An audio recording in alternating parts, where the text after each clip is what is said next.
Hey, what's going on, guys? I hope you guys are having a good day. I'm Dr. Boyce Watkins from Your Black World, the Black Business School. I wanted to come in today to tell you guys that there's been some developments on this whole impeachment thing. I know a lot of you have been watching this whole impeachment process kind of happen in DC. So I thought that I would chime in and let you guys know that it has ended with an acquittal. Donald Trump is acquitted of all the charges. He's not going to be removed from office. He's not going to get any sort of significant punishment or penalty for what appears to be a pretty clear case of abuse of power. I mean, I'm not going to say Trump didn't abuse power. I think he did. I think that Trump always abuses power, but yeah, if you're following all of this, you'll notice that the whole process was kind of interesting. Some would say it was a sham from the beginning. Some say that it wasn't. It wasn't going to amount to much of anything. I don't know if you guys were watching this. How many of you, give me a yes or no if you were watching the impeachment process and the impeachment trial? I didn't watch it. I just sort of, like followed it in a little bit from the outside in. And basically, it ended exactly the way I thought it would. I just really couldn't see how they were going to remove Trump from office. I didn't, I didn't think they had the votes. I didn't think it was a good political strategy. I thought that the Democrats were making a huge mistake by, really pushing the issue. I think that it felt good. It's a nice little, it's what they call, they have that term mental masturbation where you just kind of enjoy doing something just for the hell of it, but it's not necessarily a productive activity. Well, I think that's what this was. I think that the idea of impeaching Trump, it sounds fun. It sounds glorious. It sounds like, something that this guy deserves. But the thing about it is, if you pull out a gun and you shoot it, you better make sure you squeeze the trigger and you better make sure you can hit the target. And they couldn't hit the target. They squeezed the trigger, but I just don't think, I think it was kind of wishful thinking to think that they could remove Trump from office. Now the deal in terms of Trump being sort of pushed out, um, I think that it's also a loss for the Democrats because they're going to lose more than just the chance to get him out of office. I think they've also lost the next election off of this. The if you look at that sort of between the State of the Union and the fact that Trump goes up and gives the State of the Union speech as a persecuted, Republican, sort of taking on that victim role. What that really has done, I believe, is it's fired up his base, and I don't, and I think it's demoralized the Democrats a little bit. I don't know, maybe they're just angry that they can't get him out, so maybe that'll strengthen their base. I'm not sure, but I think it was a waste of time. I really didn't like it from the beginning. What's funny is Nancy Pelosi. I don't think she liked it either. I think Nancy Pelosi, being intelligent and strategic like she is, I think even Nancy Pelosi was like, this isn't going to work. Like, this is not going to help us to win the next election. And so, I just didn't think it was good. I didn't think it was very good. I didn't think it was a good move at all. Now let me see here. Let me take a look at an article. I have an article that I pulled up on this, so we can kind of go through it together and kind of talk through it. Do me a favor, hit the thumbs up button, hit the share button, hit the subscribe button. Um, so what it says here in USA Today is that the Senate acquitted President Donald Trump for his dealings with Ukraine on Wednesday, culminating months of bitter partisan clashes over accusations that he tried to cheat in the 2020 election by pressuring the U.S. ally to investigate political rival, former Vice President Joe Biden. The Republican-led Senate voted to acquit Trump on two articles of impeachment, abuse of power, and obstruction of Congress. Senator Mitt Romney, a Republican of Utah, was the only senator to cross party lines by voting to convict for abuse of power. Conviction was always unlikely in the GOP-led Senate, where Republicans hold a 53 to 47 majority because it required the support of at least 2/3 of the Senate, or 67 senators. So let me just see if we can get this straight. So you got 47 Democrats in the Senate. You need 67 people to support your push to get Trump out of office. You need 67 votes and you got 47. Does that make any sense? Give me a yes or no if you think that was a winning strategy, or something that they really, really thought through. I mean, again, maybe there's something at play I'm not aware of, but it seems to me like it was just a bad move, not because Trump didn't deserve to be, impeached. I personally believe, I don't trust the political system. Honestly, I believe that most presidents, if you dig enough into their dealings, they probably all have something that could embarrass them, impeach them, or whatever. Right? But then again, maybe I'm a cynic. I just don't believe any of these bastards are reliable or decent human beings. At least as a collective, they're not. They're not very effective or productive for the American people. That's for sure. But does it make sense to you? Give me a yes or no. Does it make sense to you that you should spend all the money and all the time it takes to try to impeach Trump when you don't even have the votes to get it done? Yes or no? Give me a yes or no. Um, I'm going to say no. I'm going to say that the Democrats made a blunder that is going to end up being so great that they're going to pay for this blunder for the next 5 years. I really believe that. I believe Trump is going to get reelected off of this. I believe that they're gonna be, they're gonna be sitting on the sidelines again.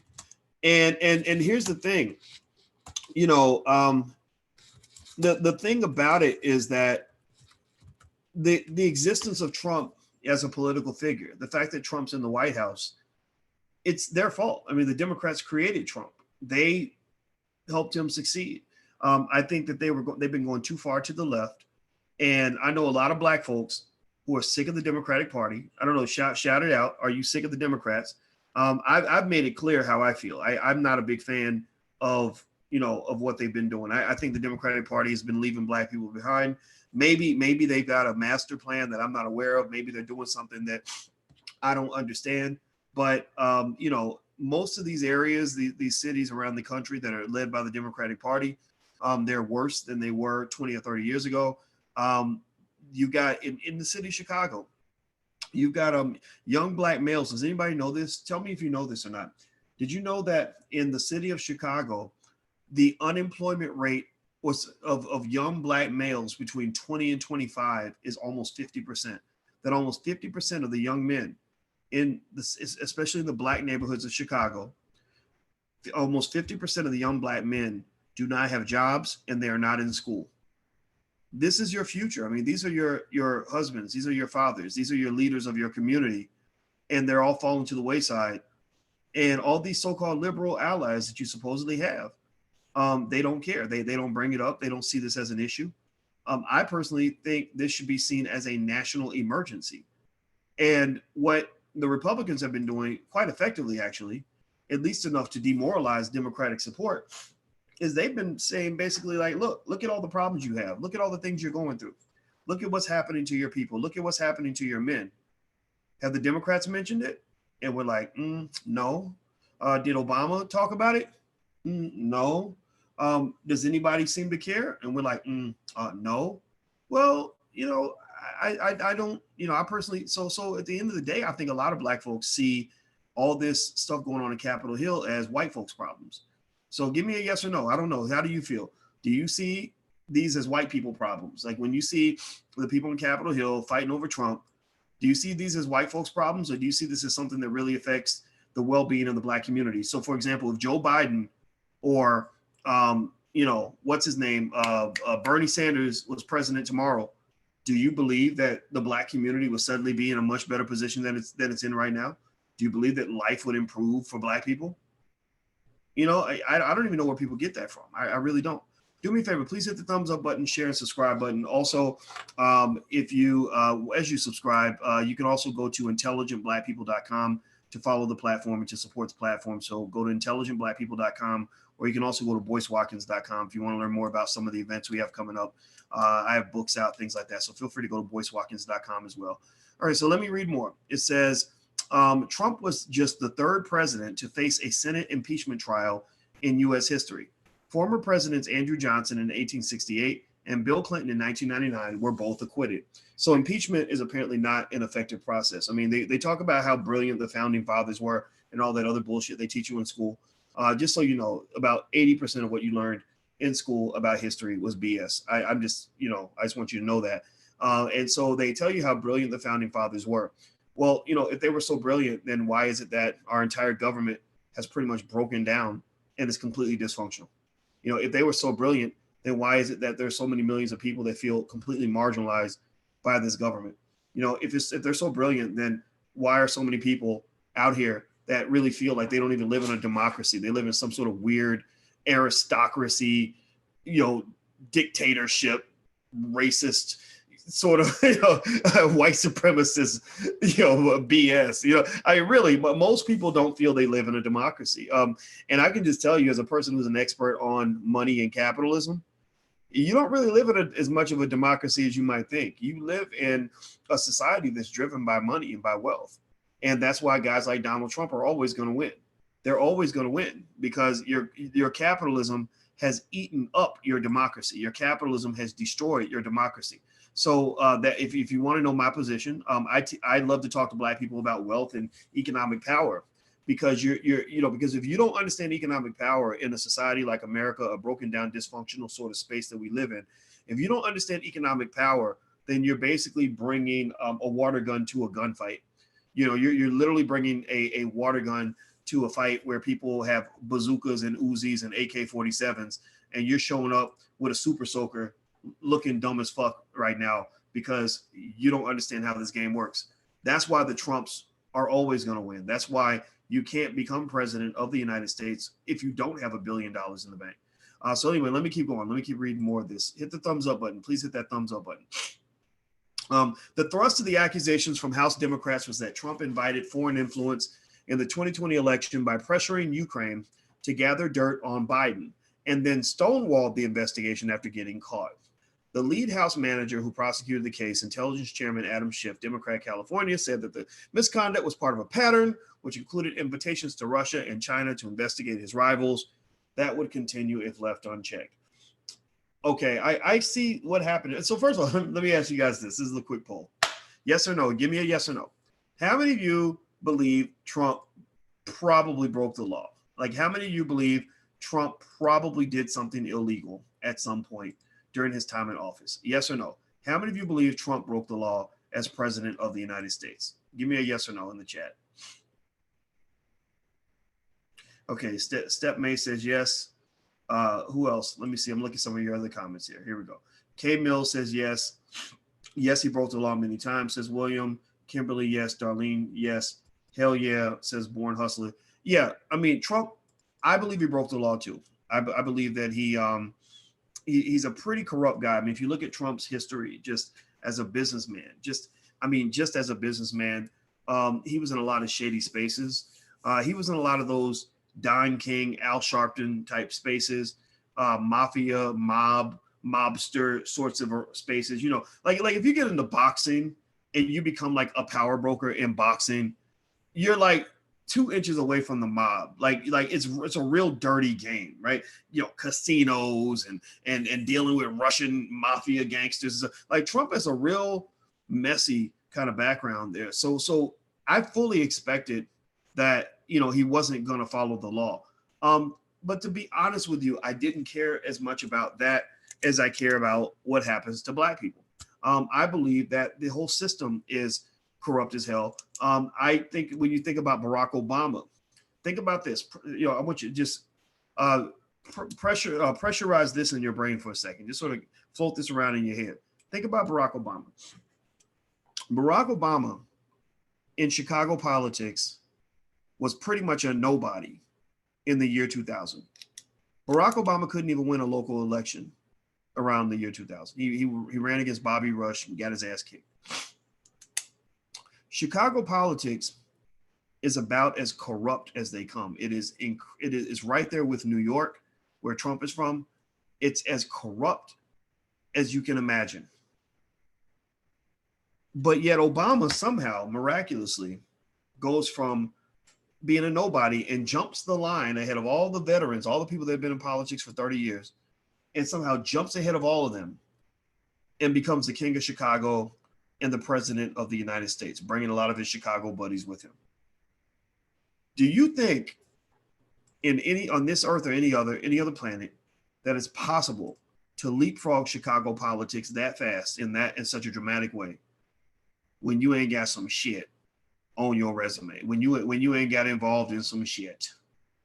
Like seriously, I mean, and I bring this up not because it's a matter of talking about Barack or talking about Trump or whatever, because I told you I don't care about any of those politicians. If you ain't doing nothing for black folks, I ain't got nothing to. I don't really care.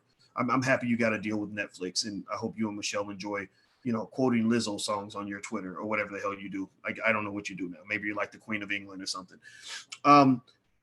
But I think that sort of looking at the world in these white and black kind of frameworks, these very purist sorts of ways, it's just kind of silly. It's very naive. This idea of like, oh, well, you broke the law, but you're ethical. You're a good guy, but you're a bad guy, and letting society tell you who's good and who's bad, who's legal and who's illegal, who broke the law and who's never broken the law.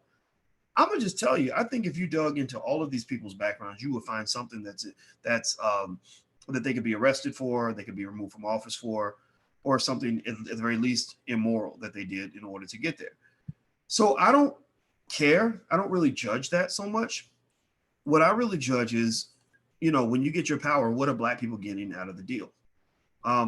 We know they didn't get much out of the Obama presidency. We got symbolism, and gay people got a lot of stuff. Gay people got a lot of advances in the Obama presidency, but black people didn't. With Trump, I don't think intended to have a black agenda as president, but when he talks about black unemployment being lower than it ever was, he's not lying about that. Like if he was lying about that, they would have called that, right? So, I don't really need to like you in order for me to appreciate whatever it is that's on the table in terms of opportunity that might not have been there otherwise. Ideally, I think politicians who really can pursue a black agenda and mention black people without being afraid to do that, that's ideal for black people. That politician does not yet exist. Peter Buttigieg, whatever his name is, he's not that guy. Bernie Sanders has already made it clear that he ain't trying to do nothing for black people. Joe Biden is he's pretty good at what they call it, patronizing, if you will, pandering. Yeah, pandering. Joe Biden panders pretty well. So pandering, if you like pandering and symbolism, then he's going to be your guy. Trump is he's just a raggedy old white man. He don't like black people. I don't like him. How about that? So if you want me to get upset about the fact that Trump doesn't like me, then ask me, do I think that he's upset that I don't like him? Do you think Trump cares that I don't like him? No, he doesn't care. Because at the end of the day, it comes down to quid pro quo. It's not about you liking me. You liking me gives me no currency because I already like myself. I already have enough self-love that I don't need your love. It's the backward Negroes that kind of need white people to like them in order for them to feel better about their day. I don't need that. What I'm looking at is, are we in a position where we can empower ourselves as a community? And so I think that there are opportunities provided under every administration for you to move forward if you choose to do that. But if you're waiting for white Jesus to come along, or you think somehow that getting Trump out of office is suddenly going to make life better for black people, I think you're a little bit misguided. In fact, give me a yes or no. Do you think that if Trump is gone and the Democrats take over, that black people's lives are just going to remarkably improve? Like, do you think that we're going to be better off? What do you think? I don't think we will. I think at the very least, if you want to make an argument to get rid of Trump, I would base it on the fact that Trump is not presidential. Trump does not represent the United States well. Trump is not good for your safety, in my opinion, because I don't know if you guys have been following it, but the scientists keep this clock that basically measures how close we are to like nuclear annihilation or annihilation as a society. And they said this clock is closer to midnight, meaning that we're in more danger of complete annihilation as a society than we've ever been since the clock began in 1947. Literally in the last 70 years, we've never been closer to complete annihilation than we are now. So they factor in things like a nuclear holocaust. They measure the treaties, what treaties we're in and how those treaties are going, nuclear proliferation type stuff. They measure what are the chances we're going to get hit by an asteroid that'll kill us off like it killed the dinosaurs. They look at viruses and contagion, sort of like the SARS virus or the coronavirus, right? They factor that in, and then they come up with some sort of measuring stick that says, okay, this is the probability we believe that human beings might actually just not exist tomorrow. Because and so with Trump being in office, and this is a valid point. This is the only thing that keeps me up at night when it comes to Trump. The other shit, I just don't give a fuck. I just don't care. Like you can't, I don't care what happened at the border when Mexicans tried to break into the country, and you can't convince me that he must be a racist because he doesn't want open borders. Like I know a lot of black people who don't want open borders either. So that's stupid to me. That's mind control. That's what Democrats do to get you on their side and get you fighting for their stupid causes. What bothers me about Trump is that when I look at this guy, I see a guy who is not.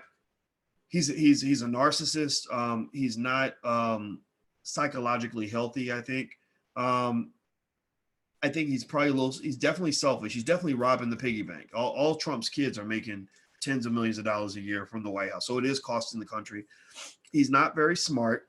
I like to have a smart president, and also he likes to fight way too much. He's one of those Yahoo white boys that takes great pride in our military and wants to go drop bombs on people and all that other stuff. So I think that's, if you want to know what worries me about Trump, it would be that, it would be the fact that Obama, yeah, he was a little bit of a wimp. He was definitely a wimp. But, and a lot of my military friends say this too. It's not just me. I have a lot of military friends who are like, yeah, that guy's a pussy. But the benefit of him being a wimp is that he was an intelligent wimp and he would think through things before he did them. He didn't just, shoot off the hip. And like Trump is the type of guy I could see just getting mad and not launching a nuke at somebody just to prove a point. Obama was more measured than that. I think he could actually internalize the global impact of the decisions that he makes. And that's why, if you ask me which president I would prefer, it would be Obama over Trump. But I don't think either one of those guys is great for black people. But I think in terms of what's better for America, I liked Obama a little bit more than Trump. But I also think at the same time, black people have to be careful about your love affair with the Democrats, because answer this question for me. Was it the Democrats or the Republicans that passed those crime bills in the 1980s that incarcerated so many black men? Was it the Democrats or Republicans? Let me ask you this. Was it the Democrats or the Republicans that shoved that LGBT agenda down your throat to the point where they were calling black people homophobic and everything else? Democrats or Republicans? Let me ask this. Was it Democrats or Republicans that pushed forth this whole Me Too movement and these new Title IX laws on college campuses where your black son can be accused of raping a white woman just because she decided to get pissy drunk and have sex? Next thing you know, she's charging your son with rape and getting him sent to prison for the next 80 years. Democrats or Republicans, who pushed that agenda, right? And so my point is not to advocate for one party or the other. It's really just to kind of tell it like it is, man. And 90% of our people are just stupid on this stuff. Like, we just vote for whoever we're told to vote for, and we follow whatever we're told to follow. And I'm not going to just follow you just because somebody told me to. I'm too smart for that. So in terms of Trump being back in office, from a strategic standpoint, I think it was a bad move to try to impeach him because you didn't have the votes. If you had the votes, it would have been a good move to impeach him. Then you could go back and get your power, right? I think that Trump's existence as a president is because of the Democrats' lack of action, especially on behalf of the black community. A lot of black folks lost faith in them. I also think that their decision to try to impeach him, mark my word, I believe that's going to get him back in office for another 4 years. So it is what it is. Do I care? No, my life does not change based on who's in the White House, because I'm an investor. So, me and the people that I roll with, we're getting money in every administration, because America is not a democracy. It is a capitalist society. So get your capitalism straight so you can take care of your family. That's my 2 cents. Do me a favor, guys. Hit the thumbs up button, hit the share button, hit the subscribe button. Everybody, please subscribe to the Black Financial Channel, theblackfinancialchannel.com. That is a daily Black-owned financial news and commentary channel that we created. We have 4 times more subscribers than Black Enterprise, so we're really doing the damn thing. My Twitter is Dr. Boyce Watkins 1, Dr. Boyce Watkins 1. Instagram is The Real Boyce Watkins. Hello, everybody on Instagram. And last but not least, my website is boycewatkins.com. So if you want to learn more about what we got going on, go to boycewatkins.com. So I'm out of here, guys. Have a good day. And thank you for listening. And I hope you can still love me, even if you think I'm crazy or stupid or disagree with me. It's all right. We're open-minded here, and it's okay to welcome all different points of view. So I'll see you guys soon. Have a good day. Talk to you later. Peace.